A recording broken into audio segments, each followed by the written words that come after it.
Want to speak real English from your first lesson? Sign up for your free lifetime account at EnglishClass101.com. Hi everybody, welcome back to Ask Alisha, the weekly series where you ask me questions and I answer them. Maybe. First question comes from Carlos. Hi Carlos. Carlos says, when should we use hear or listen? Okay, hear is used to mean just that sound can reach our ears. Some sound comes from outside to our ears. So some example sentences. I can't hear you. Can you hear me now? What can you hear? I can hear you from across the house. Can you hear screaming? So then listen is used to mean focusing your attention on a sound, like you're really, really trying to focus on something. I like listening to music, or you should listen to your teacher, or are you listening to me? Why don't you listen to something peaceful instead of your hard rock music? That's what my parents used to say to me.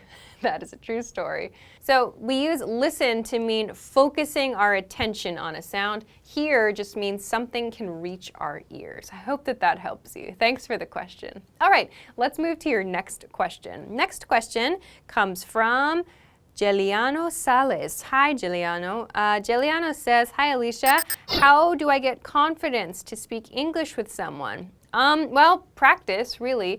So you have to practice, and that means you have to start slowly, of course. So that means you can find a language partner to practice with, maybe in your class or in your town, or maybe online. If you can't find someone to practice with, you can try using media to practice your speaking. If you need to practice speaking with someone and you can't find anyone in your community, I would recommend looking for someone online that you can practice with.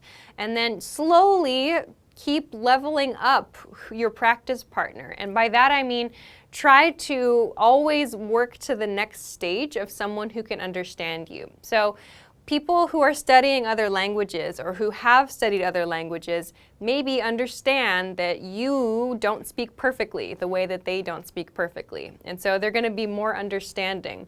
If you're trying to speak with someone who's not used to speaking to people who are studying, it's going to be more difficult for you and it's going to be more difficult for them. They're not going to be as patient because they don't understand what it's like to try to learn a new language. So very slowly, you need to kind of find the right people to try to practice with, and also don't consider everyone just there to practice with too. Like just try to make friends. Like when you're able to have a bit of a conversation, just work on making friends with people. And then you can naturally have conversations and you can pick up new words. And when you don't know something, you just ask your friend, oh, how do I say this in this language?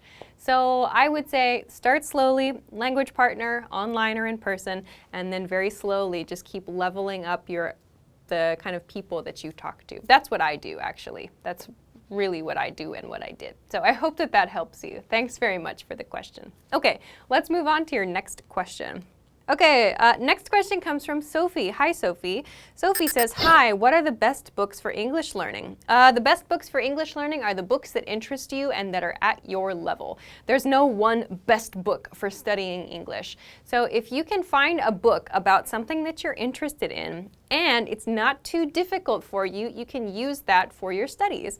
So the rule that I follow, I don't know if this is a perfect rule, but the rule that I follow when I'm choosing a book is that I feel I should be able to understand about 70% to maybe 80% of the book without using a dictionary. So I should be able to look at it and see, I don't know this word, or maybe I don't know this grammar point here and there on the pages. If it's too difficult to read, if I can understand like 5% or 20%, I don't choose that book because it's going to be too difficult and it will like demotivate me. So I don't choose that. I also choose books that are related to a topic I want to learn more about. So I don't choose books that are only about language study. I choose a book in my target language. So this is true. Like I choose a book about like design, for example, that's in Japanese. I want to know about that topic and I want to practice studying Japanese. So I find the right book for my level and I studied like 2 topics at the same time in that way. So that's my favorite strategy to use. I think it's really important for you to find something that you're interested in and that's at the best level for you. So try to find something that matches your level. So if you're a beginner, that's okay too. You can start with children's books actually, and then when you become comfortable with children's books, you can move up to young adults books, and from there finding other things. Also, don't limit yourself to just books. Maybe you find a blog or a website or magazine that's perfect for you. Just as long as you're interested in that topic and you're reading it regularly. That's, I think, the most important part of choosing a book or something else reading related to help you with your studies. So I hope that helps you. Thanks for the question. Let's move on to your next question. Next question comes from Zahur Ahmad. Hi, Zahur. Zahur says, hi, Alisha. At times I fail to understand the English spoken in movies. How do I fix this issue? Well, if you really want to understand a specific movie and there's something you missed in the movie, try looking for the script online. Like if you really enjoy like The Matrix, for example, and you didn't understand parts of The Matrix, just do a Google search for the script and you can find the script, check what they said, and practice reading that or look up the words that you didn't understand. So I think a key here is just if you want to understand something, you should look for the resources you need to understand that. So for a movie, that means a script, or maybe there are subtitles on the movie you can check as well. So if there's a movie you want to understand, you can't understand it, try looking at the script and see if that helps you. So that's what I would do. So maybe you can try that too. I hope that helps you. Thanks for the question. Let's move on to your next question. Next question comes from Shamim Asan. Hi, Shamim. Shamim says, hi, Alisha. I have a question. What's the difference between do you know where she is and do you know where is she? Yeah, the first sentence is correct. The second sentence is incorrect. So when you're making these do you know type patterns and you're using the verb be, you need to kind of like reverse the question. So do you know where she is? That be verb comes at the end of the sentence. Do you know where my keys are? Do you know what my password is? Do you know who the new guy is? So these are examples of that do you know that use a be verb in there. If you're not using a be verb, then you don't have to worry about this. Like, do you know who stole my lunch? Oh, that's a good one.